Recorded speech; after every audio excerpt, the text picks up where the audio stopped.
Un scandale, une provocation ou le constat d'une réalité. Un food truck américain installé dans un jardin à la française. Le burger posé sur la table de la gastronomie tricolore. Cela fait plus de 60 ans que les États-Unis ont exporté ces deux tranches de pain qui entourent un steak haché couvert d'un cheddar fondant. Un plaisir coupable, devenu icône de la malbouffe, avant de s'inviter aujourd'hui à la table des chefs étoilés. L'an dernier, 2 milliards de burgers ont été consommés en France. De Pékin à Moscou, en passant par Bagdad, c'est la planète entière qui a été happée par ce symbole de la fast-food. Est-ce une victoire économique ou plus encore, est-ce une victoire du soft power américain? Le burger a-t-il été l'un des meilleurs ambassadeurs de l'impérialisme américain? Voici la réponse.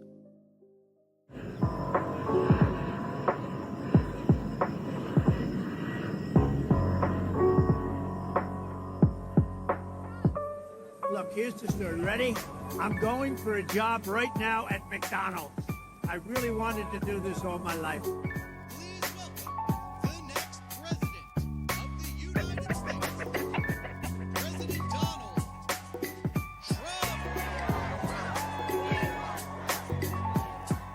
15 jours avant la fin de la campagne présidentielle 2024, Donald Trump transforme un menu McDo en programme politique 100% américain.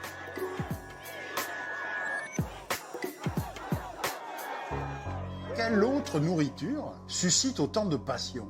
Quand on fait un hamburger, il y a une couche de pain, une couche de viande et une couche de communication.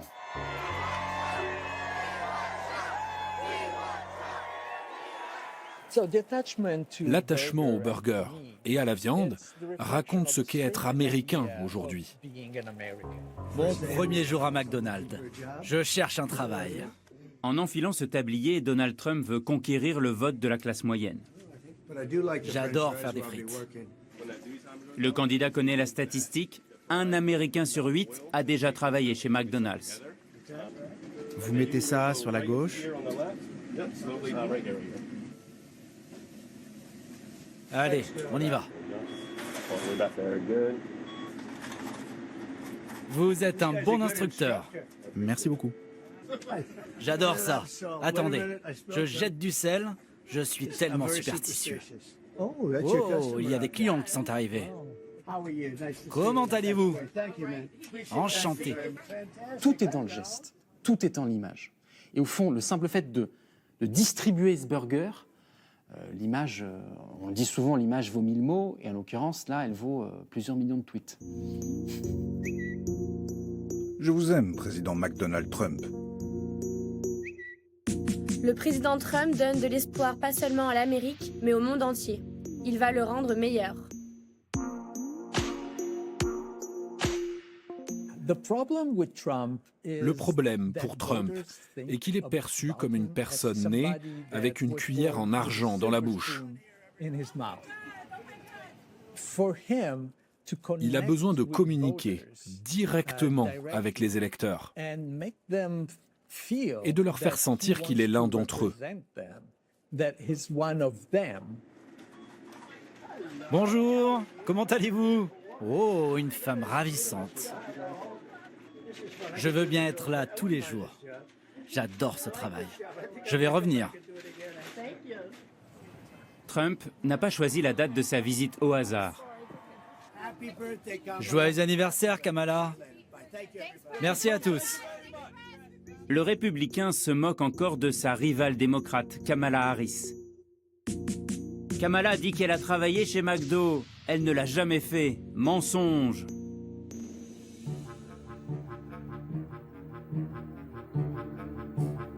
Trump, McDo et le burger, c'est une love story qui marche et depuis longtemps.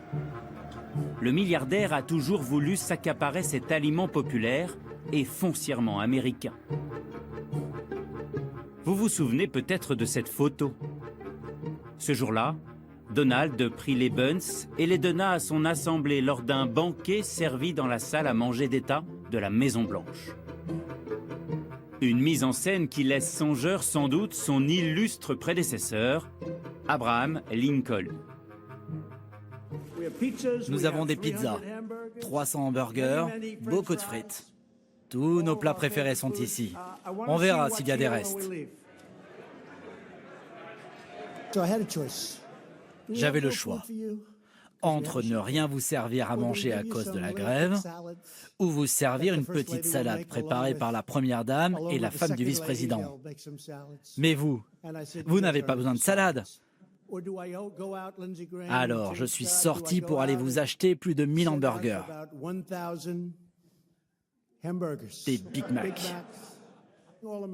Tout vient de grandes entreprises américaines. Burger King, Wendy's et McDonald's. Il y a des Big Mac, des cheeseburgers, tout ce que j'aime et tout ce que vous aimez. Nous ne pouvons rien avoir de meilleur que ces plats.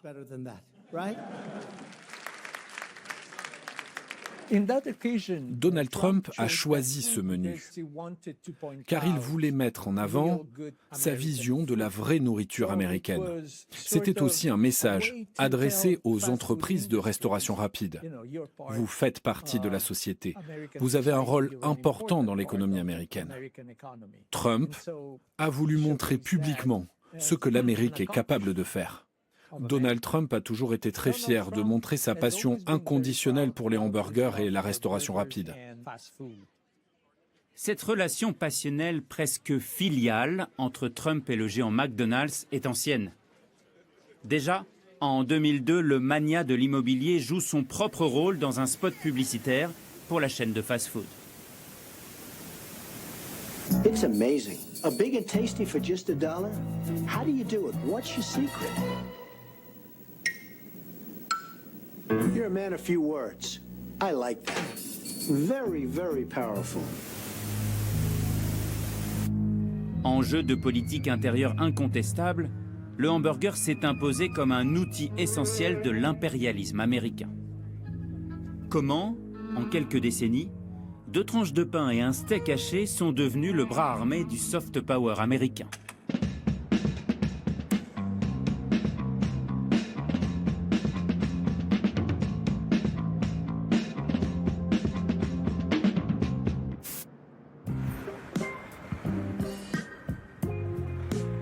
Et tout commence à New York.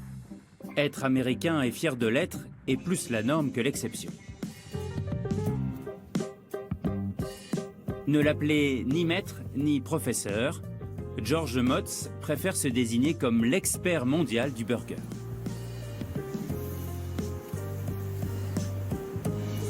Vous me dites burger, je vous réponds bonheur.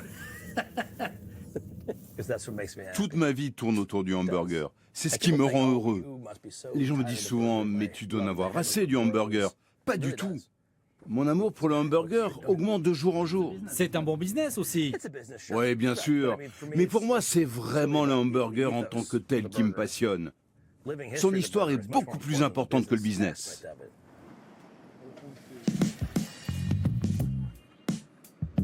En 2023, en plein cœur de Manhattan, George Motz ouvre son restaurant. Qu'il nomme en toute simplicité Hamburger America.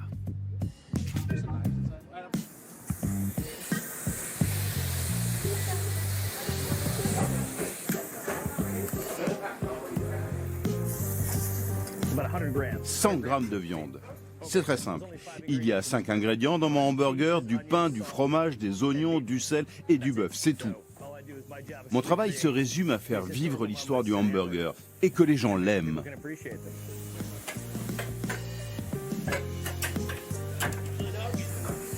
Parfait.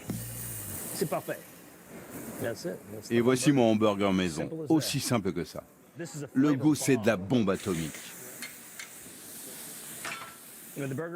Au départ, le burger était fait pour nourrir les prolétaires. On le servait aux ouvriers. Le restaurant était juste devant l'usine et il fallait que ça aille vite, très vite. C'est une des seules inventions culinaires de ces 125 dernières années aux États-Unis. Et nous, les Américains, on est fiers de cet héritage. Et c'est pour ça qu'il faut le protéger. Merci, c'était délicieux. Merci beaucoup. Dans mon jardin, j'ai installé la même plaque de cuisson que George, parce que j'avais goûté ces hamburgers ici et j'ai adoré. T'en es où de ton burger de l'espace? Ah, j'y travaille encore. Merci beaucoup de me le rappeler. J'ai créé une recette de hamburger avec du fromage en poudre, parce que tu ne peux pas préparer un cheeseburger dans l'espace. Le fromage coulerait partout. Alors j'ai eu l'idée de mettre du fromage en poudre dans le steak. Et j'ai créé le hamburger idéal pour l'espace. Maintenant, j'essaie de le vendre à la NASA. Comme ça, ils pourront envoyer un délicieux cheeseburger dans l'espace.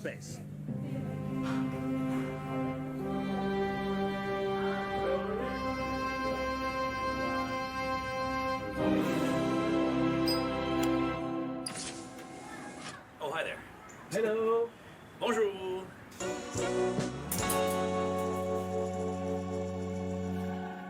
Rien ne prédestinait ce New-Yorkais à enfiler la tenue de cuistot. C'est vraiment par accident que je suis tombé amoureux du hamburger. Pendant 28 ans, j'ai réalisé des films. J'ai voyagé partout dans le pays pour faire des pubs et des films. J'essayais juste de trouver de belles histoires sur les Américains. Et puis ça s'est transformé en un documentaire sur le hamburger. Les gens me disaient « Tu es le spécialiste du burger ?» Je leur répondais « Non, mais j'en sais beaucoup sur les gens qui les font. » Il y a 25 ans, les Américains considéraient le hamburger comme de la nourriture de merde faite par les fast-foods. Il y a une relation symbiotique entre les personnes qui préparent le hamburger et le hamburger lui-même. Ce sont les gardiens des traditions. Ça, c'est important. Aujourd'hui, je suis considéré comme l'expert du burger. George Motz connaît la notoriété pendant la crise Covid. Enfermé chez lui, il lance une chaîne en ligne. Le chef influenceur installe une plaque de cuisson dans son salon pour donner des cours de cuisine et des cours d'histoire. Je vais vous raconter l'histoire du hamburger. On va voyager dans le temps. Certains disent que le hamburger est né dans la Rome antique. D'autres disent qu'il vient de Mongolie, dans la tribu des Tartares. Ils attendrissaient la viande de mouton sous leur selle de cheval. Jean de Joinville a raconté comment le steak tartare est arrivé en France. Oh, regardez comme c'est beau, c'est délicieux. En Allemagne, voilà comment faire un steak de Hambourg. Un steak avec de la sauce épaisse brune. Est-ce vraiment un hamburger? Non, ce n'est pas un hamburger. Il n'y a pas de pain. Soyez aussi fan du hamburger que moi. J'essaie de former les futures générations à perpétuer le hamburger américain et les manières de le cuisiner. Quand je dis perpétuer le burger américain, c'est apprécier ce moment américain. Ce n'est pas juste de la nourriture que vous mettez dans votre bouche, c'est un morceau de l'histoire des États-Unis. Malheureusement, le modèle que nous avons exporté dans le monde est le modèle de McDonald's. C'est ce produit sans âme, ce steak plat surgelé, Burke. C'est ce produit qui est devenu le hamburger américain.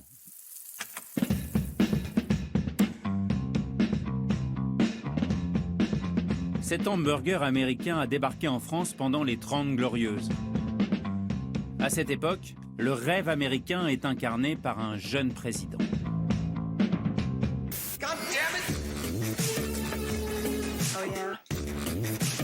Le 31 mai 1961, événement en Mondovision. Le couple le plus glamour de la planète s'invite chez le général. Pour leur premier voyage officiel à l'étranger, John et Jackie Kennedy ont choisi la France. Kennedy raconte totalement l'histoire de la modernité. Vous allez voir, on va aller sur la Lune. Vous allez voir, on va faire des choses qu'on n'a jamais fait avant. C'est vraiment une autre manière de voir l'Amérique, une manière positive, beaucoup plus joyeuse qu'avant. Toujours le 31 mai 1961, retenez bien cette date, un événement va secouer la gastronomie française, et pour longtemps.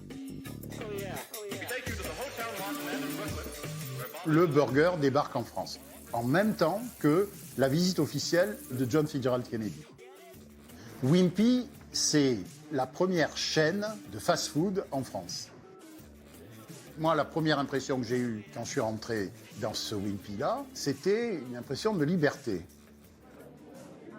Je suis accueilli, il y a des sourires. Et là, il se passe quelque chose de très important. Pour la première fois, on voit la cuisine. Pour la première fois, on voit le hamburger se faire sous nos yeux. Il n'y a pas de porte avec des serveurs qui sortent avec un plateau. Là, c'est un morceau d'usine que l'on voit. Et c'est le point commun entre toute l'histoire du hamburger. On voit la nourriture en train de se faire. Et c'est rapide. Je peux commander ce que je veux. C'est-à-dire, je peux prendre un café, je peux prendre un coca, mais je peux prendre aussi un vrai repas. Et je peux jouer avec ma nourriture. Je peux ouvrir le burger, je peux piquer une frite à mon voisin. On peut croiser un cadre, une famille, un ouvrier, tout le monde. C'est extrêmement populaire, extrêmement démocratique. Mais ça choque beaucoup un certain nombre de Français à l'époque qui disent « mais ça ne marchera jamais, ça, parce que c'est de la bouffe industrielle ».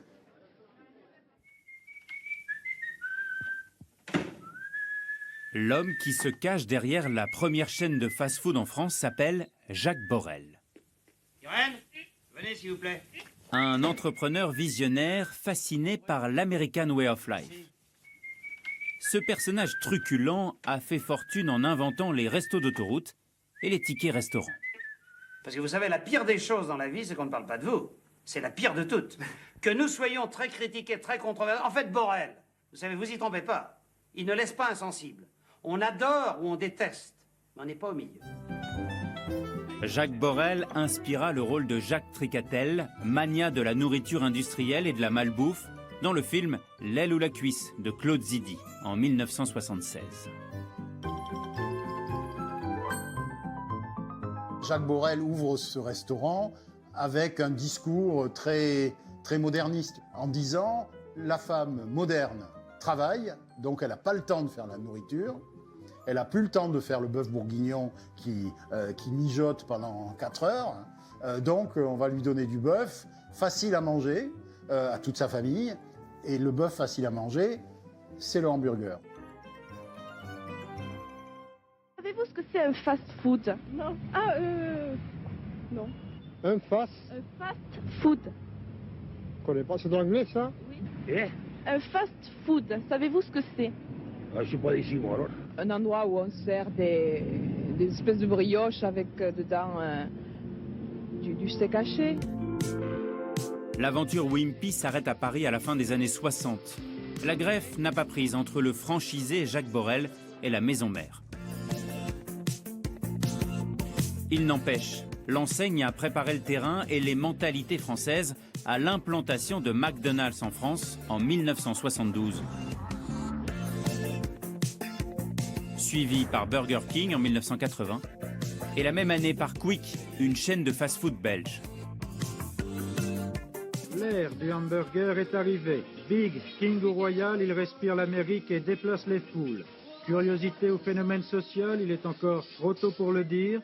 Toujours est-il que ce type de restauration rapide semble répondre à un besoin et s'adapter à l'estomac français. Avant de continuer à vous raconter l'expansion américaine du burger dans le monde, arrêtons-nous un instant sur cet aliment qui nous rend tous addicts. Avec un professeur en neurosciences.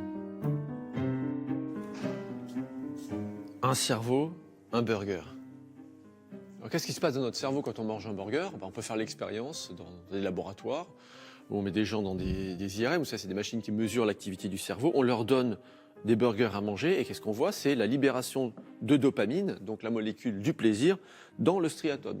Il se situe à ce niveau-là, c'est vraiment au centre du cerveau. Donc ce sont des circuits de cellules nerveuses, de neurones, très sensibles en fait à la viande en tant que telle, surtout si elle est grasse, et surtout si elle a des additifs sucrés. Alors là, c'est le maximum de dopamine. Aujourd'hui, le fait d'avoir ça de façon répétée, ça n'a pas été prévu par l'évolution de notre espèce. Jamais, en fait, l'évolution des êtres vivants n'a prévu une situation où il y a un trop-plein de hamburgers qui sont crachés par des usines en boucle non-stop.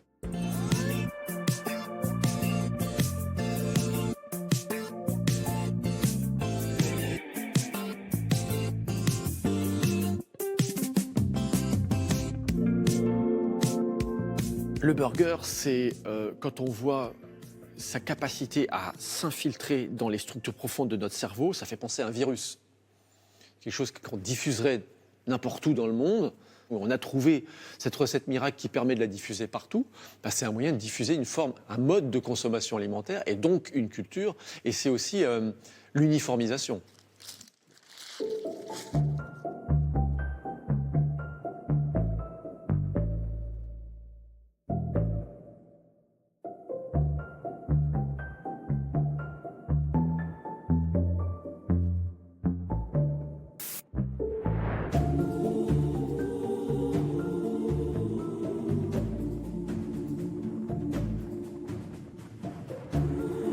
Un repas standardisé, les soviétiques en ont rêvé, McDonald's l'a importé.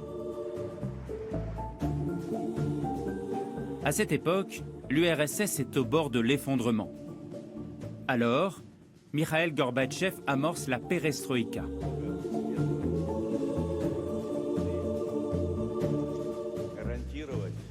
En pleine guerre froide, le rival des États-Unis est contraint de s'ouvrir à l'économie mondialisée. Je m'appelle Anna Gerasimova. J'ai travaillé chez McDonald's pendant 10 ans. Je travaillais le jour de l'inauguration du restaurant.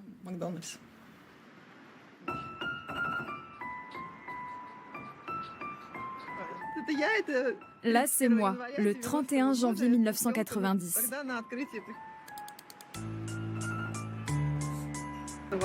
J'avais le trac comme une artiste avant de monter sur scène.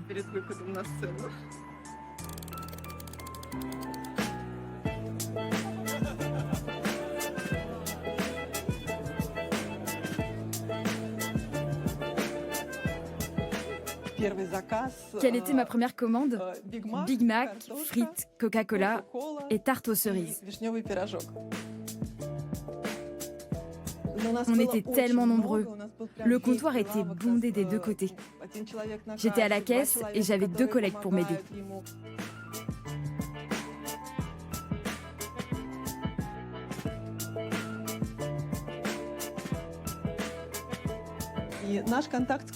Mes échanges avec la cuisine se résumaient à leur dire « Il me faut plus de cheeseburgers, je n'ai plus de Big Mac, dépêchez-vous !»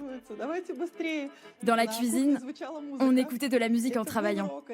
C'était du rock et du disco. Je me souviens qu'on écoutait Modern Talking et Metallica. L'Amérique arrivait enfin en Russie. On allait être amis. C'était super. Pour nous, c'est la diplomatie du hamburger. Et puis, on croit que ça nous rapproche aux gens, à nos amis de l'Est. Comment on dit McDonald's en russe? McDonald's. В битве идей побеждает Макдональдс. Pour comprendre l'impact de l'arrivée du Big Mac en URSS, on a dû appeler au Canada. Je m'appelle Christy Ronside et je suis professeure d'histoire de la Russie à l'université McGill. La professeure russophone vient de terminer d'écrire un livre qui s'intitule justement « L'histoire de McDonald's en Russie ». Les dirigeants voulaient construire non seulement le premier McDonald's de l'Union soviétique, mais aussi le plus grand McDonald's du monde. C'est très intéressant car les autorités soviétiques voulaient établir ce genre de modèle depuis les années 20, les années 30. Au fond, le burger répondait au désir soviétique d'un produit scientifique et moderne. Il incarnait cette promesse. Il était très standardisé.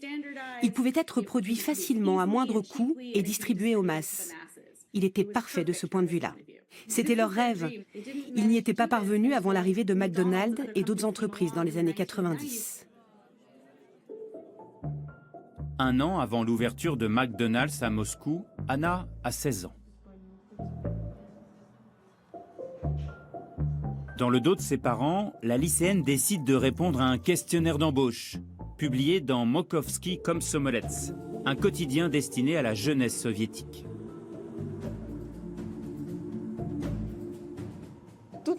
On m'a demandé « Comment t'appelles-tu ?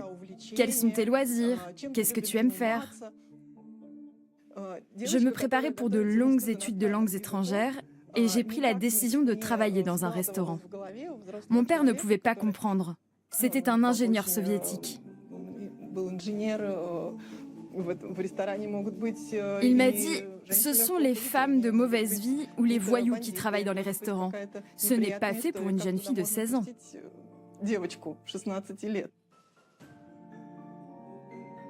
Je suis sortie de l'entretien en disant « Maman, ils m'ont prise !» Il y avait 27 000 candidatures, ils en ont gardé 600. On a fait notre formation dans le restaurant encore en construction. En cuisine, il n'y avait pas encore les vrais aliments. On avait des tranches de fromage et des pains en plastique. On les empilait, on les enveloppait et on les plaçait sur des plateaux.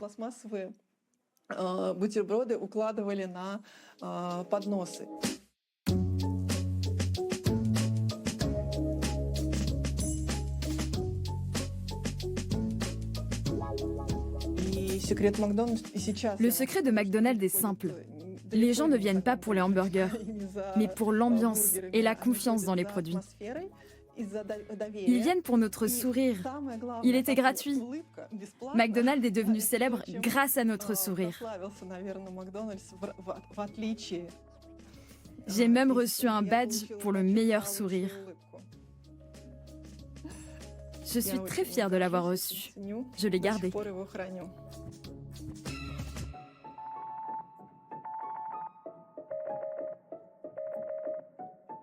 Au cours des 30 années qui ont suivi, ils ont ouvert des centaines de restaurants dans le pays. C'est évidemment un élément de soft power, car le hamburger est un des symboles de l'Amérique.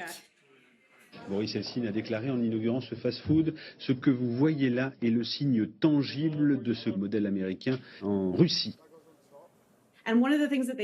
Leur promesse en arrivant sur ce marché, c'est qu'il n'y aurait aucune différence entre un hamburger acheté à Moscou et un hamburger acheté à New York, à Londres ou à Paris.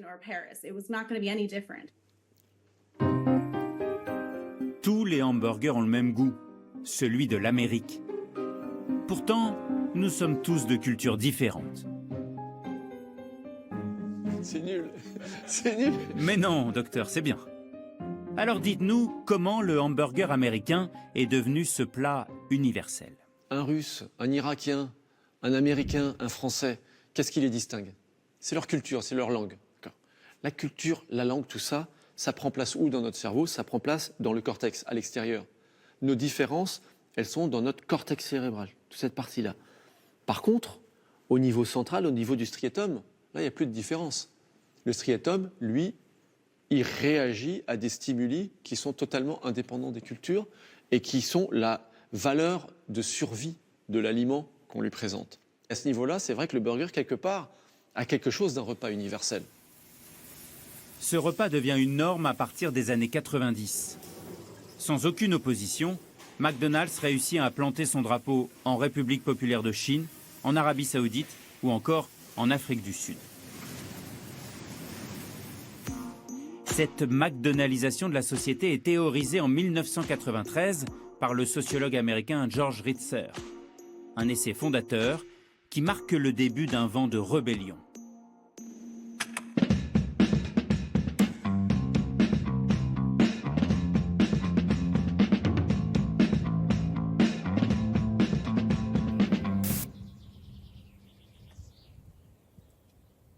C'est à Millau, en France, que l'enseigne américaine rencontre pour la première fois une résistance.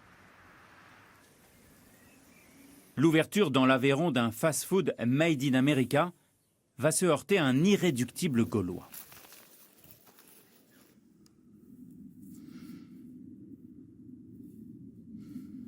José Bové, je vais sur mes 72 ans.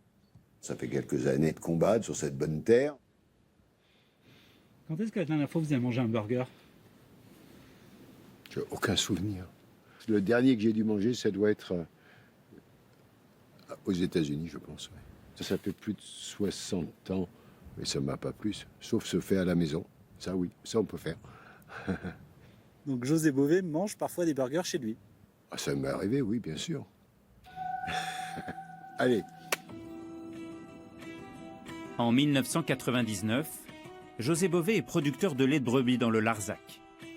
L'Union européenne ferme ses frontières à la viande aux hormones américaines. En rétorsion, les États-Unis augmentent massivement les taxes sur l'importation des produits agricoles. avec en tête de liste l'emblématique Roquefort. José Bové s'attaque alors à un symbole de l'impérialisme américain. Une lutte qui va lui donner une notoriété mondiale. Nous sommes le 12 août 1999. Au matin, il doit être 11h, 11h30. On a donné rendez-vous de manière publique à tout le monde au McDo, par voie de presse. Il y a la presse locale, il y a Midi Libre, il y a France 3, les renseignements généraux, la police, tout le monde est au courant, le futur gérant, puisque c'est un chantier en construction. Voilà, je monte sur une remorque et là, je prends la parole, je suis au micro. Si on s'attaque aujourd'hui à McDo, c'est parce que McDo est le symbole de ces multinationales qui veulent nous faire bouffer de la merde et qui veulent faire crever les paysans. On commence le démontage, les portes, les fenêtres, peindre sur le toit. Et donc l'action se passe de manière absolument bon enfant. Et ensuite, en convoi, sur les remorques, tout ce qu'on a démonté, on l'amène à la sous-préfecture et on le balance par-dessus les grilles de la sous-préfecture en disant qu'ils rendent tous ces éléments qu'on a démontés à McDonald's. Et voilà. Et la journée se passe comme ça. Pour dégradation en réunion, José Bové est mis en examen. Le syndicaliste assume fièrement son choix de désobéissance civile. J'ai l'impression que la lutte que nous menons contre la mondialisation et pour le droit des peuples à disposer et se nourrir comme ils l'entendent est un combat juste et donc c'est un combat que nous continuons. Aller en prison, ça vous fait peur? Oui, ça me fait peur, mais je suis prêt aujourd'hui à l'accepter et ma famille aussi.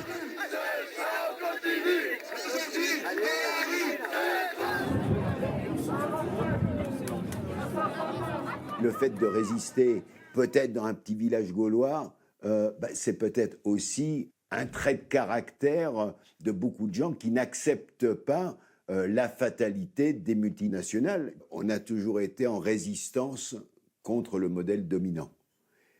C'est José Bové. C'est José Bové qui a été, alors à son corps défendant, celui qui a provoqué la plus grande transformation business de l'histoire de McDonald's. Parce qu'ils se sont vite aperçus que ce qui était en train de se passer, c'était pas juste un individu isolé qui s'en prenait à McDonald's, non. C'était que toutes les études d'opinion montraient que la greffe américaine de McDonald's risquait d'être rejetée. Et que plus largement, il y avait un risque de contagion. Et que ce démontage de Millau se multiplie sur l'ensemble du territoire français. Donc il fallait réagir. Sentant le vent tourner, McDo est forcé de s'adapter au marché hexagonal. La firme se coupe de la tutelle de production des États-Unis en se fournissant en produits français. On a des viandes assez spécifiques à la France, comme la viande charolaise que nous avons ici, puisque c'est une viande uniquement produite en France. On est obligé, quand on joue à ça, à faire du fast-food, à avoir des quantités de produits très importants. Donc on n'est pas dans de la vache à l'herbe, on est très clairement dans des grosses structures. La standardisation de l'alimentation permet de pouvoir avoir aux quatre coins de la planète le même aliment avec le même goût, avec les mêmes produits. Et pour que la standardisation se mette en place, il faut une agriculture industrielle. Le hamburger, globalement, est en fait un produit qui répond aux standards de l'industrialisation de l'agriculture. Et l'un n'est pas possible sans l'autre. Si on est dans l'agriculture industrielle, qu'elle soit des États-Unis ou d'Europe, c'est la même chose. Si c'est industriel et destructeur de biodiversité, de paysans, etc., c'est le même phénomène. Mais le fait de produire de la merde, qu'elle soit française, américaine ou autre, ça reste de la merde, comme je disais en 99. McDo est le symbole de ces multinationales qui veulent nous faire bouffer de la merde et qui veulent faire crever les paysans. José Bové est condamné à 3 mois de prison ferme pour le démontage du McDonald's de Millau.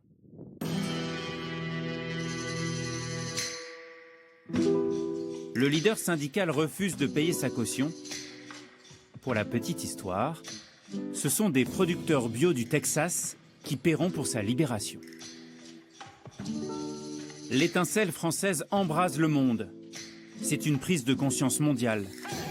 En 2004, le réalisateur Morgan Spurlock dénonce la malbouffe dans son film culte Super Size Me. happen if I ate nothing but McDonald's for 30 days straight? Would I suddenly be on the fast track to becoming an obese American? Would it be unreasonably dangerous? Let's find out. I'm ready. Supersize me. It's hard for me to watch him go through this. It seems like you're starting to get addicted to it. Unfortunately, you cause some major harm to your heart, your liver, your blood. You're gonna die, Orange. You gotta stop.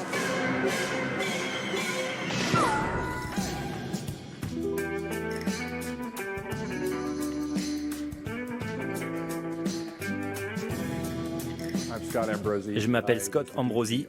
J'étais le caméraman du documentaire Super Size Me, réalisé par Morgan Spurlock. Il m'a immédiatement appelé pour me faire part de son idée de manger du McDonald's pendant 30 jours. Et ma réponse a été « C'est la meilleure mauvaise idée que j'ai jamais entendue ».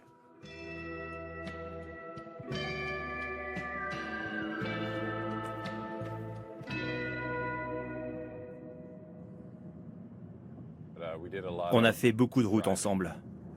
Je me suis retrouvé exactement comme vous, sur le siège passager. Avec Morgan, nous étions vraiment comme des frères.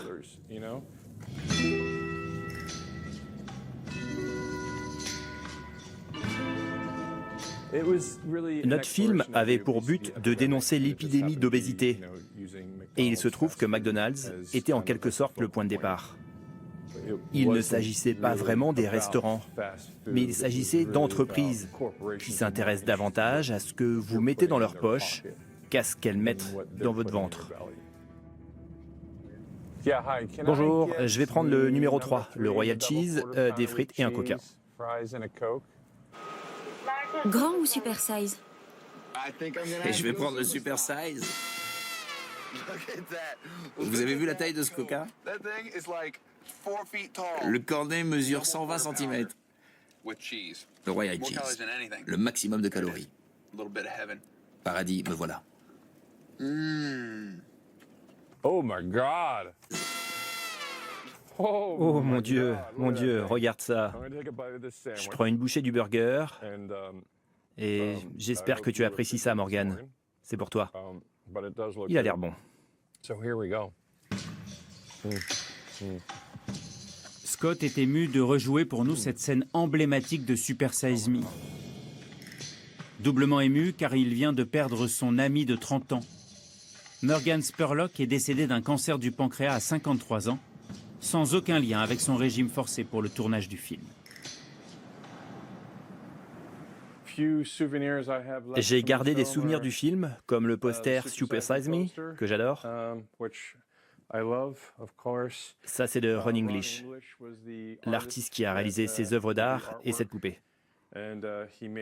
Il n'en existe qu'une centaine.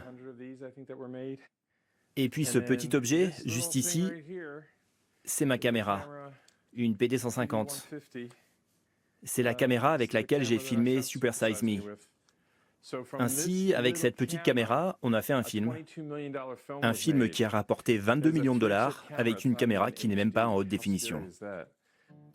Pendant un mois, j'ai mangé au McDo. J'ai pris 11 kilos.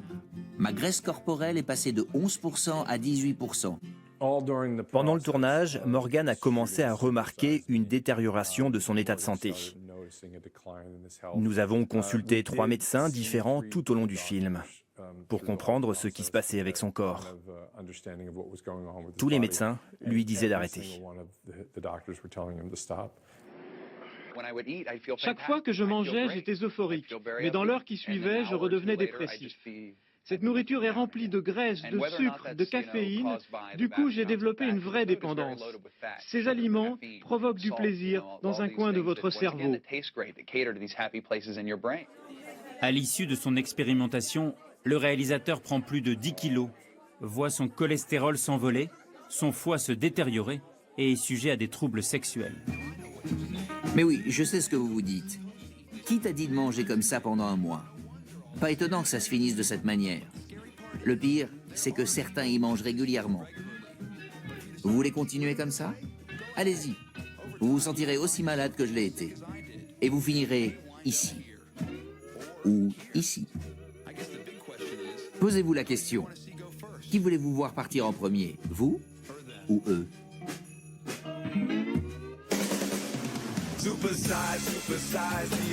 Super Size Me est un carton mondial. Il est diffusé dans 30 pays et est même nommé aux Oscars du meilleur documentaire en 2004.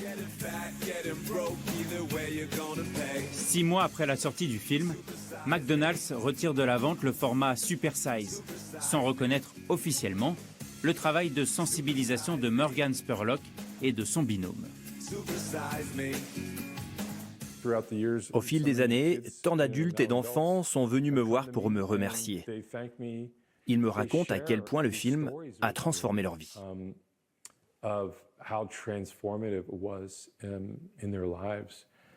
Et ça me touche. Je dis toujours que si tu peux faire une seule chose de bien dans ta vie, c'est génial.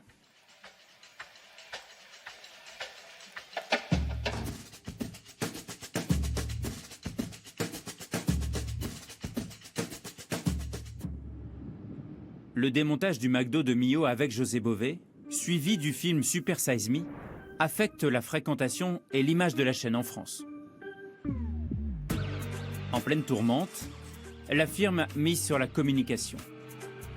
Ils font appel à la grande publicitaire Mercedes Serra, qui a travaillé pour Evian, Danone ou encore pour Air France.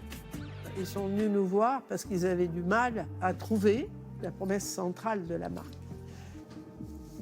Et là, ils m'ont montré des schémas de partout, etc., où on voyait que tout le monde considérait que McDonald's était pratique, était très efficace, ça allait vite, enfin, que des choses très fonctionnelles.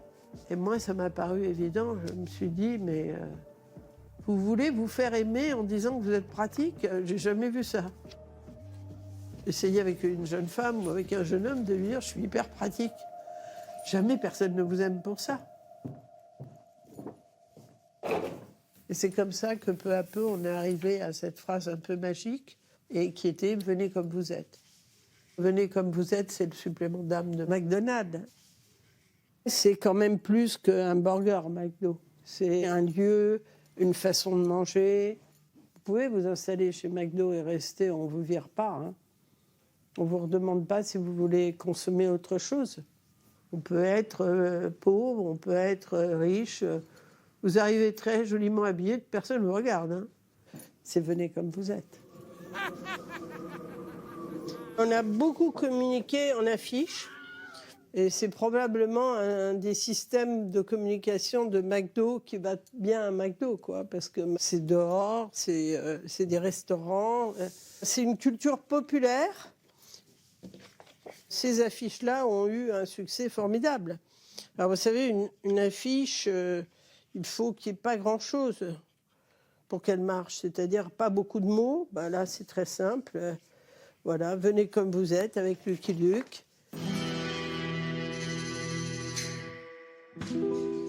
Lucky Luke, c'est à la fois un cow-boy de là-bas et un cow-boy de chez nous.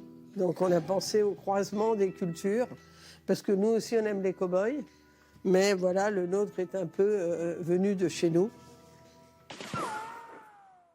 King Kong va être servi, il n'y a pas de problème chez McDo avec King Kong, il n'y a aucun problème. Et l'idée c'est, vous pouvez être comme vous voulez.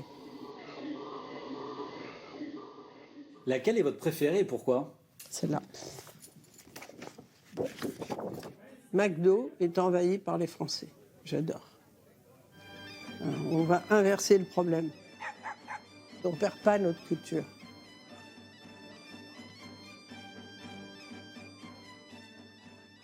Comment avez-vous fait pour obtenir les droits pour utiliser dans votre campagne Dark Vador, Lucky Luke ou Astérix? McDonald's a dû payer une fortune. Non, on a très bien négocié.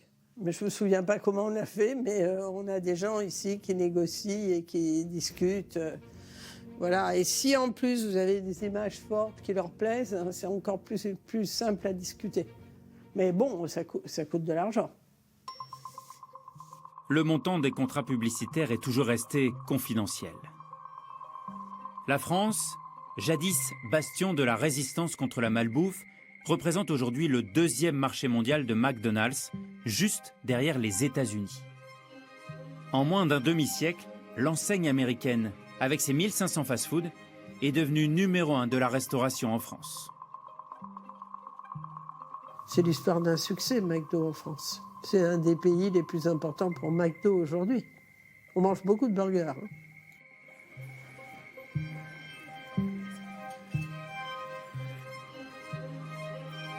Le burger, on ne l'interroge plus. Il a été le symptôme, le symbole de tout un tas de choses qu'on critiquait à l'époque.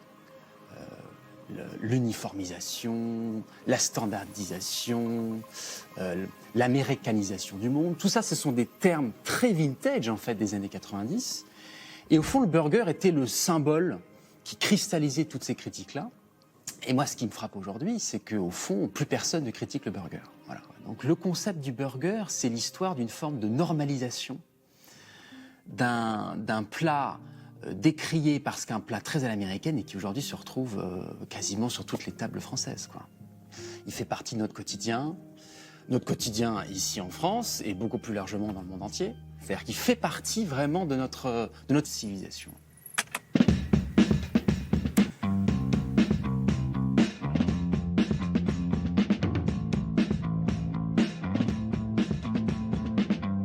At this hour, American and coalition forces are in the early stages of military operations to disarm Iraq, to free its people, and to defend the world from grave danger.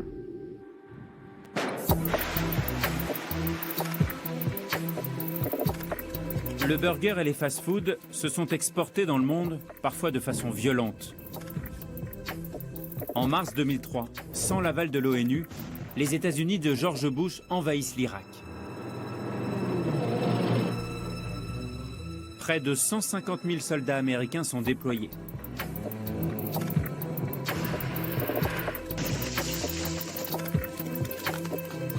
L'objectif annoncé est de mettre fin au régime de terreur du dictateur Saddam Hussein.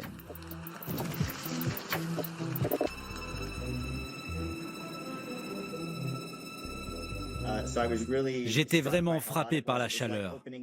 C'était comme mettre la tête dans un four. J'étais loin de la maison, c'était très différent de chez moi. Les combats étaient intenses en 2007. La situation sur place était très compliquée.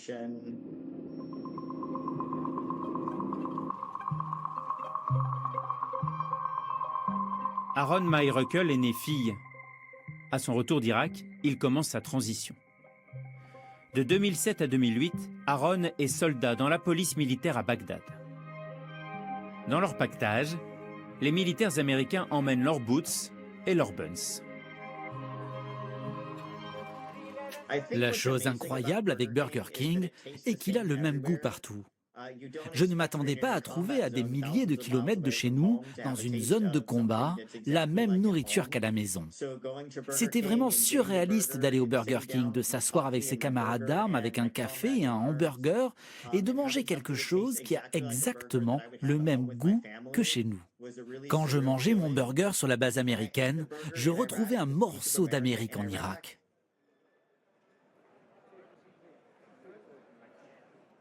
Quand vous venez des États-Unis, le hamburger vous rappelle qui vous êtes. Et puis importer le burger et Burger King est en quelque sorte une façon de dire que cet endroit nous appartient.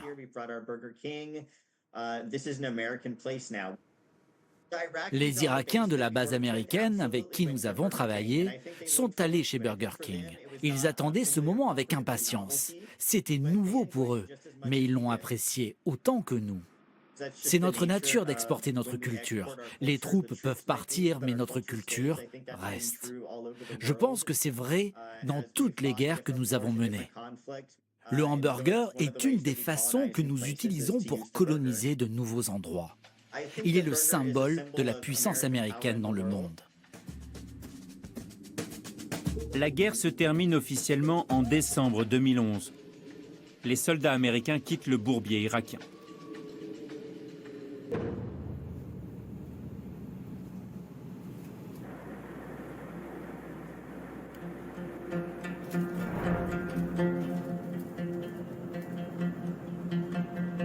Aujourd'hui, la présence de l'oncle Sam est plus insidieuse.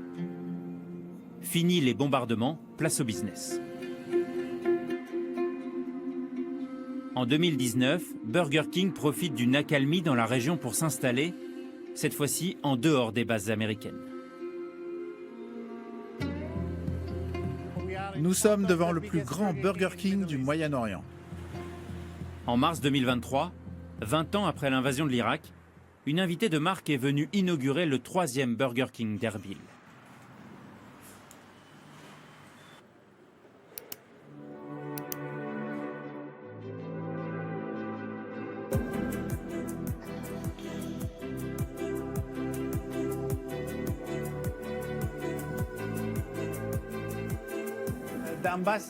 L'ambassadrice des États-Unis en Irak est venue en personne inaugurer notre restaurant Burger King. Pour nous, c'est important.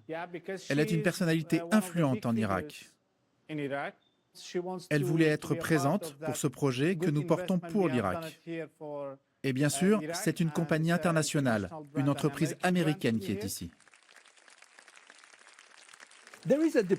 Il existe une diplomatie du burger. Le fait que l'ambassadrice américaine inaugure un Burger King à Erbil, en Irak, est clairement révélateur que les restaurants de hamburgers représentent une présence tangible dans des endroits où la présence américaine peut être compliquée. C'est une façon très paisible pour les Américains d'être là et d'être appréciés. Mais ils sont aussi présents pour faire des affaires.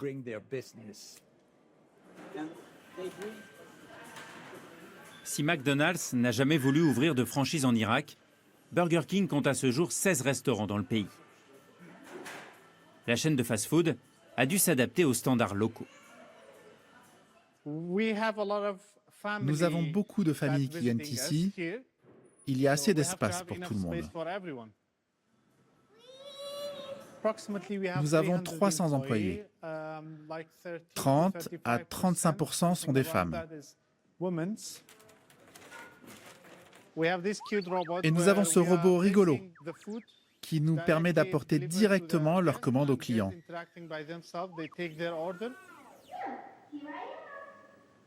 Les gens l'adorent, surtout les enfants, parce que c'est une attraction et c'est tout nouveau. Nous vendons des Whoppers, des burgers au poulet. Nous faisons aussi des offres limitées dans le temps et des produits adaptés au marché local. La qualité des produits, les emballages, tout répond aux standards internationaux de Burger King.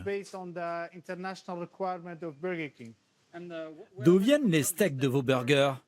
Est-ce qu'on peut ne pas aborder le sujet? Pourquoi? Parce que ce sont les règles de Burger King. On ne doit pas divulguer d'éléments confidentiels comme la provenance de nos aliments. Ils viennent d'Irak? Non.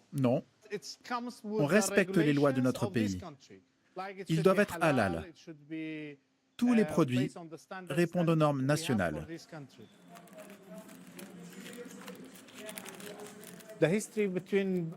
L'histoire entre le burger et les Irakiens est récente. Ça doit remonter à 10 ans maximum. Beaucoup d'étrangers sont venus en Irak. Beaucoup d'Irakiens sont allés à l'étranger. C'est un plat international que l'on retrouve partout sur la planète. Il n'appartient pas qu'aux États-Unis.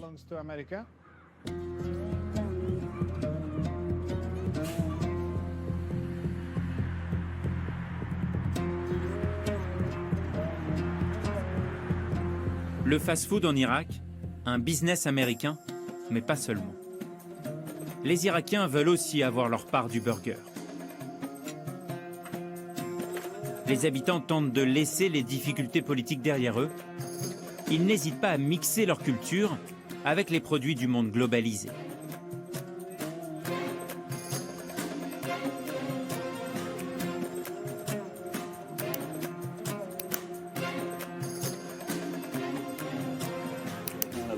شلون تاكله؟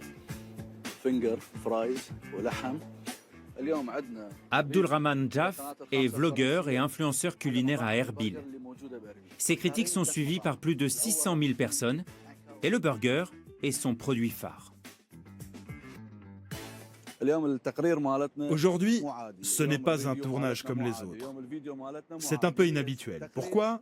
Car la chaîne France 5 fait un reportage sur le hamburger à travers le monde. Et ils ont choisi la ville d'Erbil pour que les gens voient ce qu'est le hamburger à l'irakienne. Allons voir ça ensemble. Le burger irakien. Sans moi ce parfum d'ail.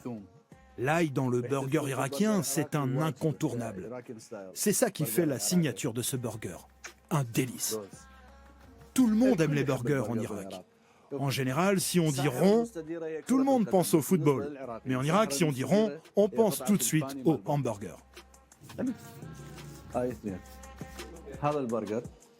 Voilà le burger Ankawa. Celui-là est tout simple. Mayonnaise, ketchup, viande, tomate. Ce goût d'ail typique du burger irakien.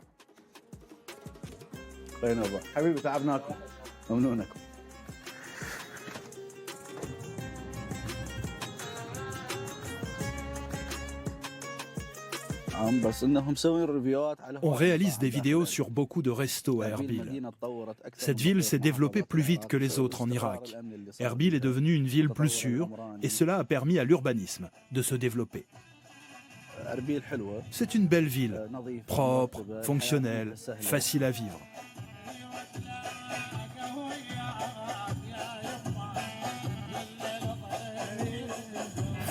Nous, ça fait 4 ou 5 ans qu'on est dans ce domaine.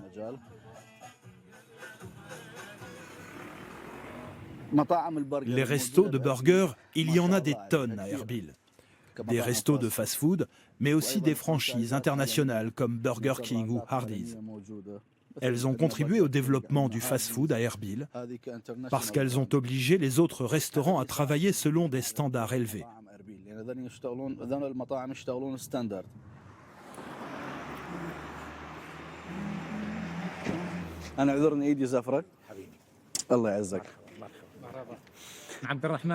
Abdelrahman est une personnalité publique très appréciée dans la communauté des professionnels de la restauration.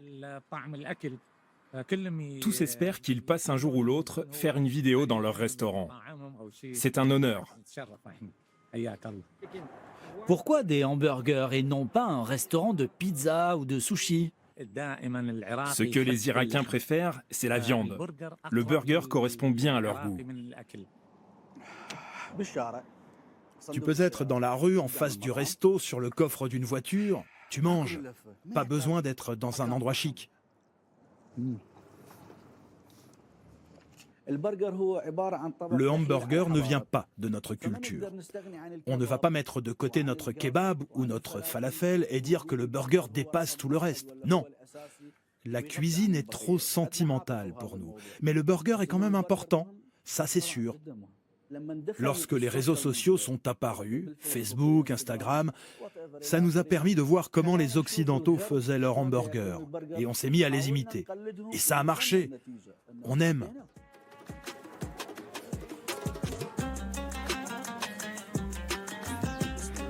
Contrairement aux apparences, Abdulrahman Jaff n'est pas en train de tourner un remake de Super Size Me à la sauce irakienne. Le vlogueur peut avaler jusqu'à 6 burgers dans une matinée pour faire la promotion d'un produit qui n'a plus de frontières.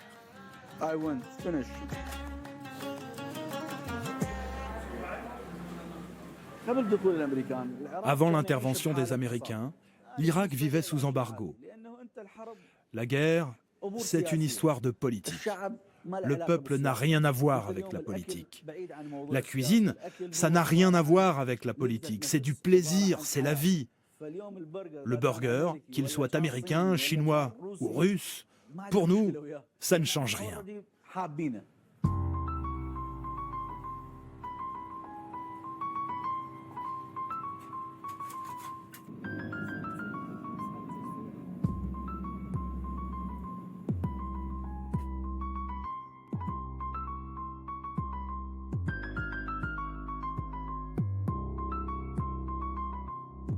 мною принято решение о проведении специальной военной операции. Но Россия не может чувствовать себя в безопасности, развиваться, существовать с постоянной угрозой, исходящей с территории современной Украины.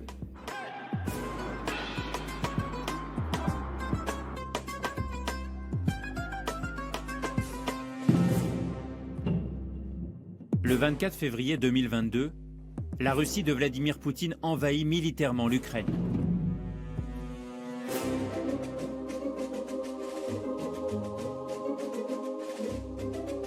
Trois mois après le début du conflit, McDonald's, sous la pression internationale, se retire du marché russe. L'enseigne, hier symbole de l'ouverture à l'Ouest, quitte alors Moscou après plus de 30 ans de présence.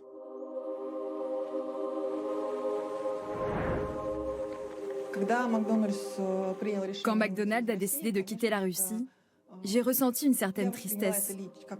McDonald's est quelque chose qui a compté pour moi.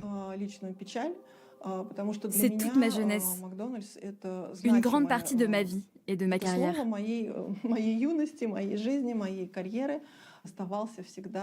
Ça a été mon socle. Cela m'a façonnée en tant que travailleuse, en tant que personne. Cela a eu une très grande influence sur ma personnalité. En 2022, McDonald's était un lieu emblématique. Les amis, les enfants s'y retrouvaient, passaient du temps ensemble. Donc oui, cette fermeture est très triste.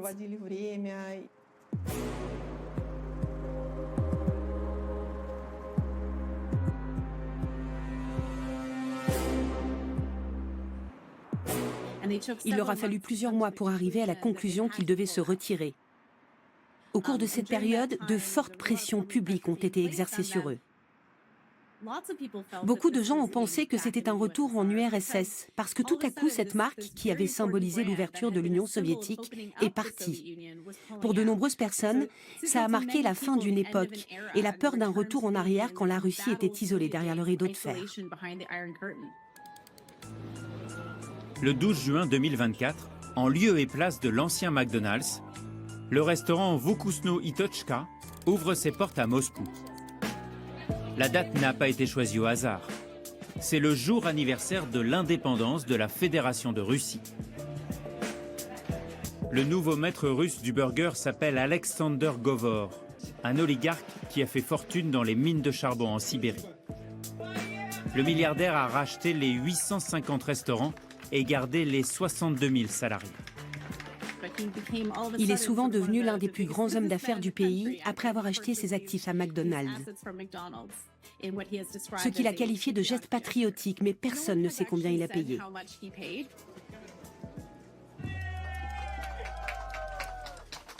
Une des choses que Poutine a essayé de faire pendant cette guerre, c'est de s'assurer que les gens ne voient pas d'impact dans leur vie quotidienne. Il essaie de faire en sorte que le niveau de vie de la classe moyenne ne soit pas trop touché. Pour cela, il a mis en place des mécanismes de protection économique. Et l'un d'entre eux consiste à dire « Vous voyez, nous n'avons plus besoin de McDonald's. Nous pouvons suivre notre propre voie. Nous pouvons avoir notre propre chaîne de fast-food. Nous pouvons prendre le hamburger et le préparer nous-mêmes. Nous pouvons être indépendants en matière d'économie. Nous pouvons être indépendants en matière de burger. » En façade, tout ressemble à McDonald's, mais ce n'est plus McDonald's. Le récit du Kremlin a pris le dessus. L'ours russe a dévoré l'enseigne américaine. Aujourd'hui, les burgers sont made in Russia et ainsi les Russes consomment russe.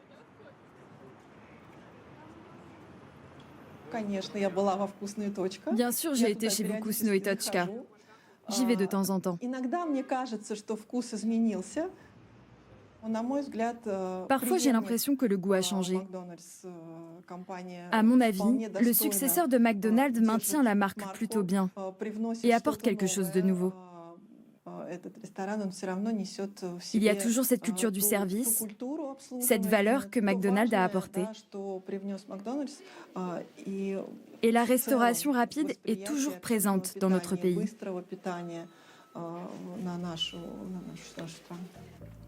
Ce n'est plus tellement important de savoir comment s'appelle ce restaurant. Le burger est devenu un plat complètement russe.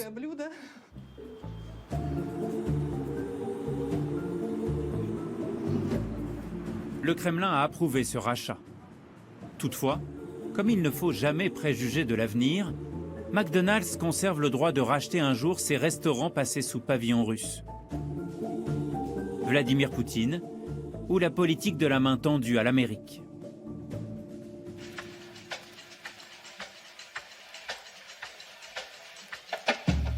Et si l'implantation des McDonald's dans le monde était un indice des relations diplomatiques américaines? Le M de McDo a flotté à Téhéran de 1971 à 1979. Mais la révolution iranienne a mis fin à cette implantation. Et les Iraniens n'ont pas hésité à défier leur ennemi en créant McDonald's.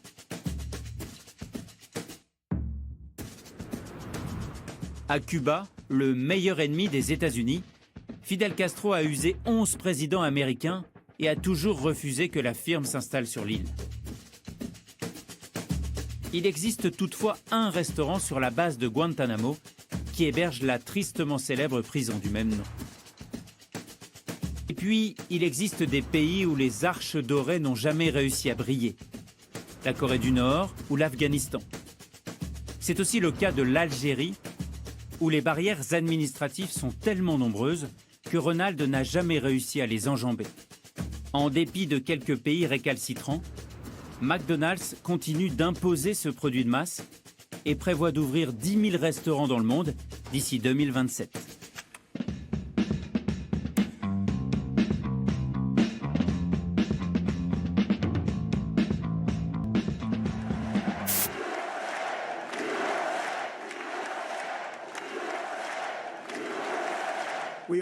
Nous avons surmonté tant d'obstacles pour en arriver là. Et il est clair désormais que nous remportons la plus incroyable des victoires. Regardez où nous en sommes. C'est pas dingue, ça ?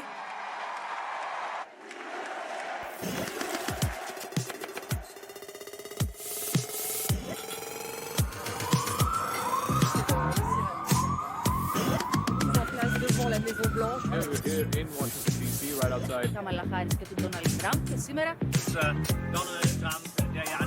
Depuis son retour à la Maison Blanche, Donald Trump déstabilise l'ordre mondial et pousse même la provocation en nommant comme ambassadeur des États-Unis auprès de l'Union européenne Andrew Puzder, réputé pour être un anti-avortement et un anti-vax, mais surtout un ancien patron de chaîne de fast-food. Donald Trump est en train de se réemparer de ce symbole américain, mais en le colorant d'une façon tout à fait nouvelle, me semble-t-il. Le burger peut devenir un espèce de symbole d'une lutte, d'un modèle américain nationaliste qui, au fond, entend dire America is back. Jusqu'où ira l'appétit gargantuesque du chef Trump? Et quand le 47e président des États-Unis ne se déguise pas en équipier McDonald's, il se fait livrer dans son avion. Menu unique pour Elon Musk et le nouveau ministre de la Santé, Robert Kennedy Jr. La légende du tweet ne manque pas de cynisme. Rendre l'Amérique saine à nouveau commence demain. Trump a une façon d'utiliser le hamburger qui est, je dirais, très populiste. Il dit aux gens, ça y est, vous pouvez manger des hamburgers. C'est bon pour la santé. Et il y a un aspect régressif dans tout ce que dit Trump. On fait du hamburger, il y a du gras, il y a du sucre et on vous emmerde. En plus des effets sur notre santé, nous sommes tous au courant de l'impact de la consommation de viande de bœuf sur les émissions de gaz à effet de serre. Cependant, le burger a certainement de beaux jours devant lui, car il a trouvé son meilleur ambassadeur, le président des États-Unis.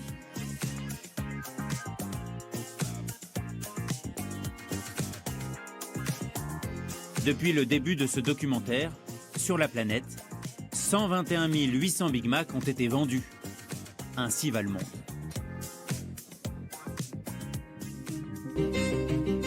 L'art culinaire français malmené par ce produit importé des États-Unis. 2 milliards de burgers consommés l'an dernier en France. Comment expliquer ce succès, cette quasi-addiction? L'élément de réponse se trouve dans la recette de ce plaisir coupable, et c'est un champion du monde qui va nous révéler ses secrets.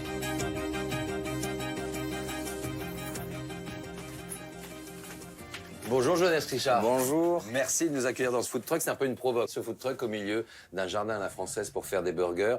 Avant que vous nous racontiez votre histoire, vous allez nous faire la petite recette avec laquelle vous êtes devenu champion du monde. Exactement, en fait, c'est une recette que j'ai fait lors du World Food Championship à Dallas. À Dallas, et vu que le français arrive sur la terre américaine pour essayer de gagner et devenir champion du monde du burger. Exactement. Comment ça se passe quand vous arrivez aux États-Unis?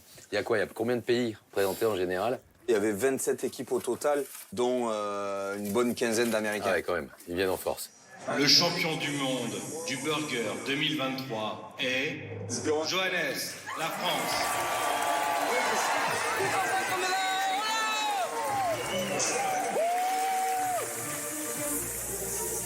Vous, ce burger, il vous a été inspiré par un film?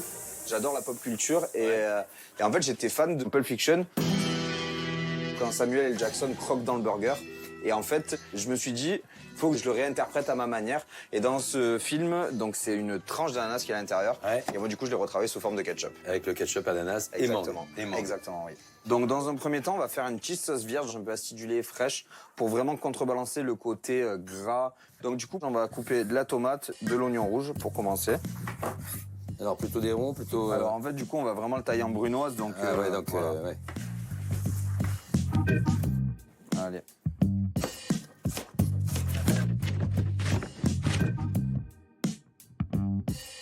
Vous en pensez quoi du burger? Allez, si je vous dis Five Guys, McDo, Burger King. Les Français, ils en prennent 2 milliards par an quand même. Donc ça veut dire qu'il y a une vraie passion française pour le burger. Moi, je pense qu'il faut arriver à s'en inspirer parce que si aujourd'hui, autant de Français le consomment, c'est que les goûts sont là. Alors, je pense que sur la qualité des produits, effectivement, il y a des choses à retravailler. Comme moi, dans mon resto, je travaille en circuit court avec un éleveur de bœuf local, un apiculteur local. Je pense qu'on peut réinventer le burger, mais par contre, effectivement, je pense qu'il y a des codes à garder parce que si ces enseignes sont là depuis maintenant plus de 50 ans, c'est qu'il y a une vraie raison. On met la viande? Allez, on met la viande. Un burger, c'est viande quoi? Saisie? Moi, sur une cuisson à point, c'est ce qui me convient. Et pour un championnat du monde, la base, c'est que ce soit plutôt bien cuit. Alors, surtout là-bas aux États-Unis, c'était bien cuit. bien. Ouais. Ah, d'accord. Et là, en fait, il y a un peu de cassonade. Ça va permettre de créer une belle réaction de Maillard. La réaction de Maillard, c'est ce côté caramélisé de la viande, voilà, qui va donner un bon goût. Le sucre est salé, ça va caraméliser un peu. Exactement.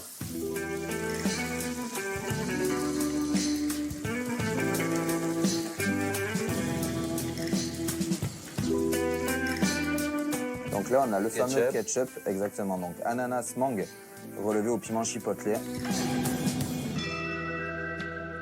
Voilà, super. Vous avez remarqué quand même que dans les grands restos, parfois aujourd'hui, on se retrouve avec des chefs qui font des burgers. C'est plutôt une acculturation américaine qui vient s'emparer un peu de la gastronomie française. Vous en pensez quoi?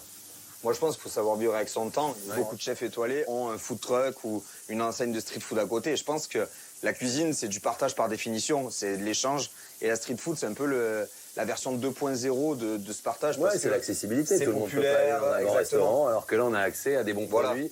Et en fait, c'est des choses faciles, c'est de la cuisine régressive. Ça fait penser à des choses simples, les goûts sont francs. Et en fait, ça parle à beaucoup de gens, je trouve. Moi, j'ai fait le parti pris, justement, de quitter la ville, de retourner dans le milieu rural et d'y instaurer un bout d'États-Unis dans un petit village vieille France. Moi, mon resto, c'est briquettes métro à l'intérieur, graffiti, néon. Donc, on a vraiment un bout de New York dans un petit village de France. Et c'est vraiment mon souhait, justement, de faire venir les gens en voulant montrer que ouais, c'est du burger, mais c'est pas du burger comme la plupart des gens l'entendent. En gros, vous nous dites, ça, c'est pas de la malbouffe. Exactement. Là, c'est que des bons produits. C'est un plat en soi, en fait, le burger. Il faut l'équilibrer de la même chose, amener l'acidité pour vraiment venir équilibrer le plat. C'est vraiment un plat à part entière. Après le titre de champion du monde, le resto dans votre village, vous êtes parti en Allemagne? Oui, ben là, je suis allé récemment du côté de Hambourg. Et en fait, j'avais envie de retourner aux origines du burger et d'ouvrir là où ça a commencé. Non, parce que le burger, il faut le rappeler, il est plutôt d'origine allemande.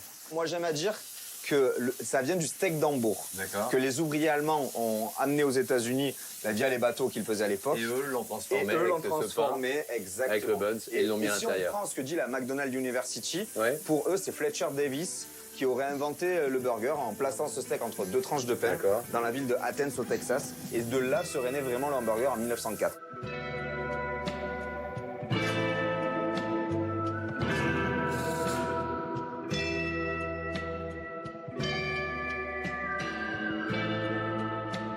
Là, c'est un petit muesli, popcorn, oignons frits, pécan torréfié. Donc pour vraiment amener cette touche crispy. Donc là, on peut le refermer directement. Hop. Voilà. Là, c'est beau. Il est assez magnifique. Alors, Johannes, dans le documentaire, on a vu que le burger, c'était devenu aussi une arme diplomatique depuis des années, un outil de soft power américain. Et on a un client qui va venir nous rejoindre. Bonjour, Monsieur Braga. Bonjour. Vous allez bien, Gilles? Mais ça va bien. Merci d'être avec nous. Vous êtes le chef du CCC. C'est quoi le CCC? Alors, c'est le club des chefs, c'est-à-dire des chefs cuisiniers, des chefs d'État. Vous allez nous raconter tout ça. Nous, on a fait un petit burger. Vous allez quand même goûter un burger, ça vous va? Ça vous est déjà arrivé quand même, franchement. Allez, on va aller grignoter tout ça et puis vous allez nous raconter cette histoire parce que la gastronomie, c'est aussi de la diplomatie. Oui. On y va. Allez, je vous emmène, j'ai de quoi manger là. Ça va, ça va et vous? Oui.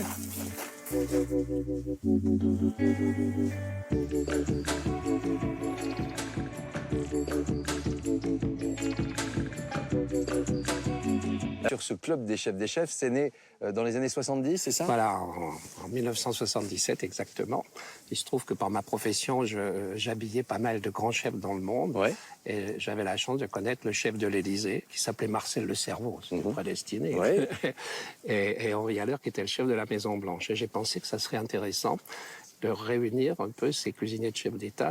Alors aujourd'hui, c'est devenu le G20 des cuisiniers? Maintenant, c'est même G25. On a plus de 25 chefs et on dit que c'est le club le plus exclusif du monde parce que pour en faire partie, il faut être chef de chef d'État en fonction. Dès que le chef quitte, il quitte le club. Donc ça veut dire qu'ils se réunissent les uns entre les autres, ils sont en contact? J'ai créé ce que j'appelle le téléphone bleu. Ouais. C'est le téléphone qui les relie tous. Et quand un chef d'État visite un autre chef d'État, les chefs s'appellent. Ils s'appellent pour se donner des petits indices parce qu'ils ont chacun leurs habitudes. Ils ont chacun leurs habitudes, il y a des intolérances, voilà. Donc, on sait déjà que Trump, en général, il faut toujours lui servir un petit coca à table. Alors, un coca zéro. Un coca zéro, c'est la petite précision. Alors Gilles, moi j'ai un tablier, on a cuisiné un peu, et ça c'est votre tablier. Expliquez-moi, alors il y a ces 3 C, oui, effectivement, le club des chefs. Voilà. Il y a la toque et la colombe. Oui. La devise du club, c'est « Si la politique divise les hommes, la bonne table est réunie ». Donc c'est le rôle qu'a le chef ou la gastronomie pour la paix. Donc le chef est un faiseur de paix. C'est pas à table qu'on signe les décrets, mais ça permet... Ça noue des liens. Ça noue des liens et ça fait avancer la diplomatie, ça rapproche. Il faut mettre les gens dans de bonnes conditions pour que la diplomatie fasse ses effets. Alors, vous nous avez ramené quelques photos. Oui. Regardez, Joanne, il y a quand même ici Ronald Reagan, président américain, dans le bureau ovale. Ouais. Ça, c'était un grand moment. Reagan, c'était la fin de son mandat. Il était fatigué, mais il était vraiment adorable. Il nous a reçus, mais vraiment d'une façon tout à fait cordiale. Il y a pas mal de chefs français qui ont été travaillés à la Maison-Blanche. Je pense que même sous Bush-père, il y avait un chef français. Oui, il y avait un chef français. Et le premier chef à la Maison-Blanche qui avait été engagé par Mme Kennedy était français.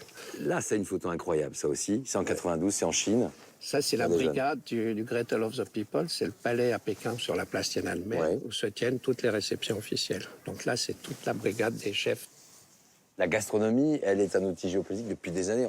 Talleyrand, au 19e, il avait pour habitude de dire « Donnez-nous de bons cuisiniers, je vous ferai... » De bons traités. De bons traités. Ouais. Ça perdure toujours, finalement. Oui, bien sûr. Bon, il y a des subtilités diplomatiques à table quand vous avez un dîner de chef d'État, quand ces chefs se mettent en cuisine. Comment on évite la boulette?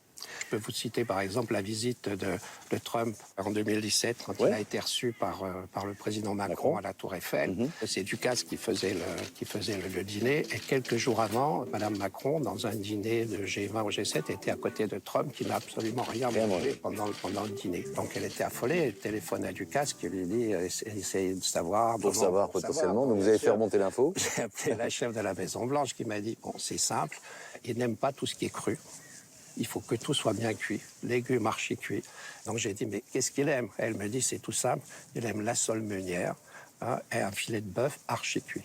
Alors il y a aussi cette crainte de l'empoisonnement. C'est pas une légende, j'imagine que c'est surveillé, les cuisines, elles sont surveillées? Alors les cuisines, bien sûr, elles sont surveillées. C'est une question de confiance envers le chef. C'est pour ça que ce sont des positions qui sont très importantes. Le chef de Poutine, le chef d'Erdogan. Erdogan, vous citez Erdogan. Erdogan vient avec son chef. C'est-à-dire que son chef va en cuisine pour surveiller. Quant au Kremlin, tout est contrôlé. Et le chef prépare dans une cuisine spéciale le repas du président, avec un médecin et un flic. Et un flic qui vient surveiller tout ça. Et l'assiette du président n'est pas mélangée avec les autres. Moi, Johan, j'aimerais bien savoir, selon vous, quand on fait un dîner d'État, on est la puissance invitante, est-ce qu'on fait un repas français quand on reçoit différentes personnes, ou est-ce que finalement on s'adapte? Est-ce que ça serait de bon goût de faire des burgers pour un président américain qui vient à l'Élysée? Pourquoi pas pour lui faire plaisir. Après, je pense que c'est bien quand on reçoit des gens de leur faire découvrir nos plats traditionnels, notre culture, parce que ça fait partie de notre patrimoine aujourd'hui. Et je pense que c'est important de garder ça aussi en France, de pouvoir continuer à le partager, à le faire découvrir au plus grand nombre. Donc Gilles, c'est ça? Quand en gros on est puissance invitante? Tout à fait, on sert la cuisine locale. Locale. Il y a les dîners réussis, les grandes réussites, les grands dîners d'État, où il se passe, comme vous le dites, parfois des choses, où la table peut réunir. Et puis parfois, il y a des zones de tension. Quand les Iraniens devaient venir pour un dîner en France, qu'est-ce qui s'est passé? Il s'est passé qu'ils demandaient à ce qu'il n'y ait pas de vin sur la table. Donc pas d'alcool? Pas d'alcool. Donc ça a été refusé par les services de l'Élysée. Et donc les Iraniens ont annulé le déjeuner. Donc le maintien de nos principes à partir du moment où on reste la puissance invitante. Quel est le dîner qui vous a le plus enthousiasmé ou finalement fait rêver? Il y a beaucoup de dîners. Voilà, il y a un dîner qui a été exceptionnel, la visite du président Macron à Windsor.